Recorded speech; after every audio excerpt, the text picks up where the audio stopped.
Hi, Howard Luloff once again, coming to you from Bloomington Jefferson High School, alma mater of myself, who graduated in 1980, and my brother Gary, a 1982 Jefferson graduate.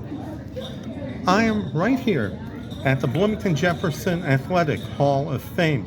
A lot of notable names from the 53-year history of Bloomington Jefferson athletics. And I'll start with Bruno Waldner. He was the very first head coach of Jefferson football, leading the Jaguars to the state Class AA final in 1974 and to the championship game in 1983. In 1974, the Jaguars played in the AA championship, losing to Rochester John Marshall. Now I'm going to scroll up to Jack Evans, the first Jefferson head boys basketball coach in history, 26 years leading the Jaguars, 4 state championships, the first in 1976, going unbeaten and beating the Hibbing Blue Jackets with Kevin McHale in the championship game. When Jack retired, he turned the coaching reins over to his son, Jeff, also a 1980 alum. Jeff just recently retired from teaching, but he will still coach the boys basketball team for 2 more seasons. Now I'm going to scroll over to the right and zoom in on one of the first great female athletes in Jefferson history, Laura Gardner, now Stromgren. Wearing number 34 for the state tournament Jefferson girls basketball team, she was a part of 3 state tournament teams, 1976, 1977, and in 1978 when they beat the Regina Raiders for the state Class AA title, 53-40. Moving over to the right is the last member of the Lynch family and the one who made it big at Jefferson. A little bit of background. There were several members of the Lynch family besides Jake Lynch, who was a longtime basketball assistant, boys basketball that is.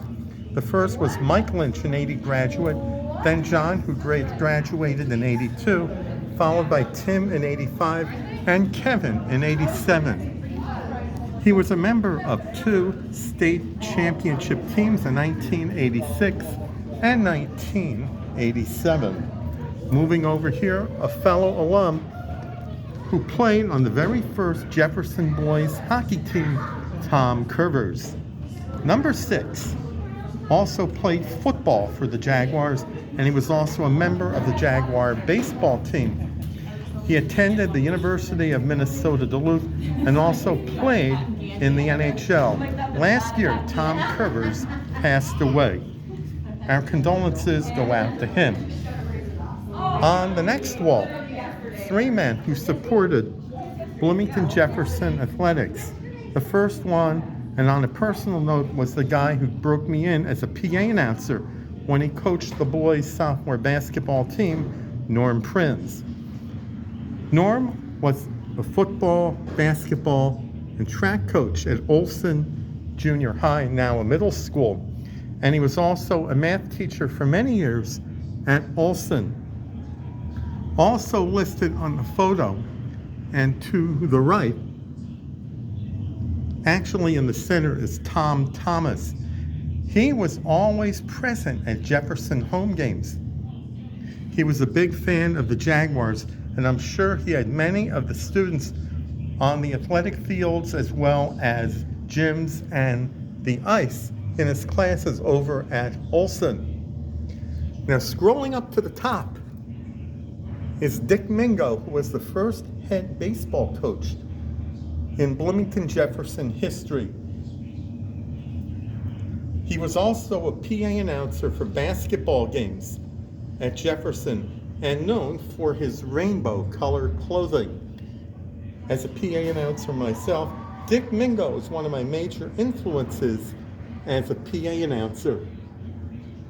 Now we're going to move over to the other side in just a moment.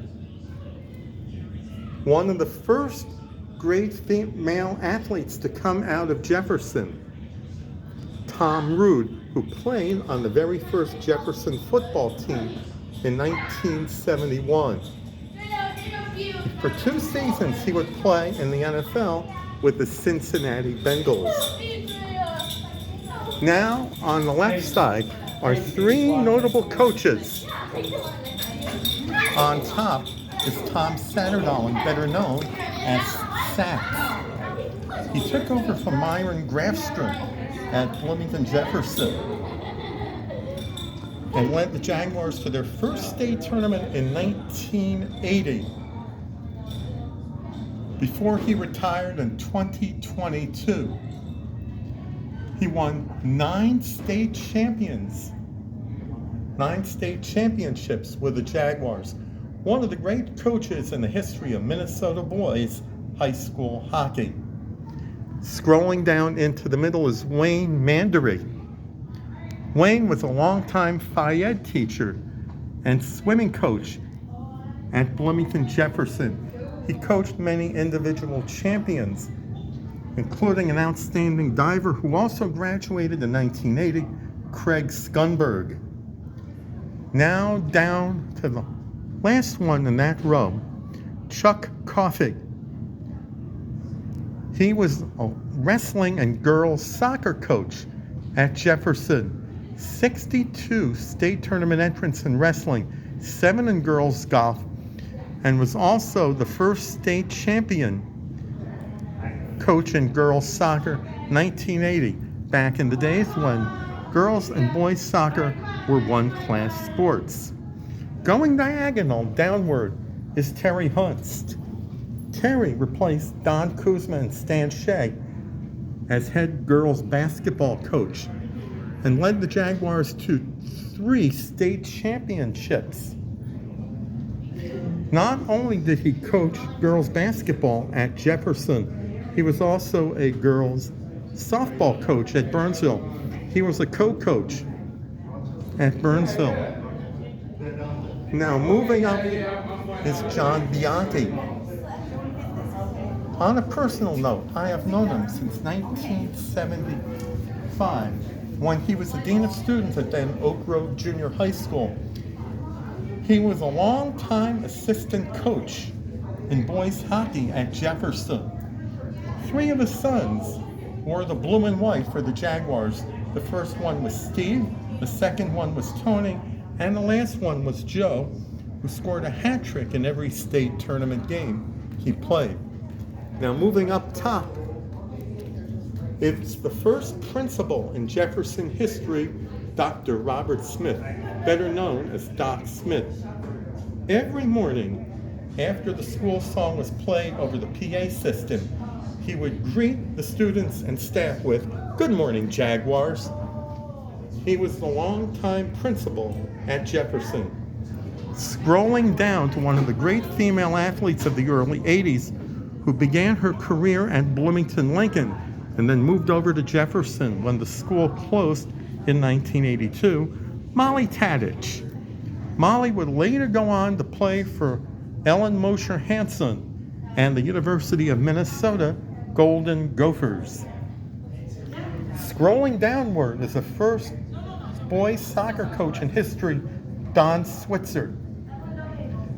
Don not only was the head coach for boys soccer, he also did some PA announcing for basketball games and was also a softball, hockey, and alpine skiing coach at Jefferson.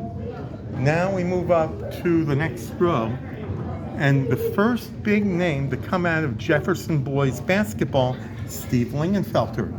He was on the very first 2 state tournament teams, 1975 and 1976. He then went on to play for the University of Minnesota and South Dakota State University. He also played professionally with the Washington Bullets. His son Jim, who graduated with me in 1980, was an outstanding artist. And our senior year, he designed all the illustrations for the senior yearbook. Now moving up to the next column and going up top, is the first athlete in the history of Bloomington Jefferson athletics to enter 9 times, 3 in his sophomore, junior, and senior year. Rob Ono. Rob was an outstanding soccer player as well as hockey player, and he also played shortstop for the Jefferson baseball team. As we head to the final couple of rows in the Jefferson Hall of Fame, another big names to come out of Jefferson basketball and football, Larry Winham. He also played baseball for the Jaguars. He was one of the first great scorers in the history of Jefferson boys basketball, holding the record for years for a single game scoring record of 37 points. And finally,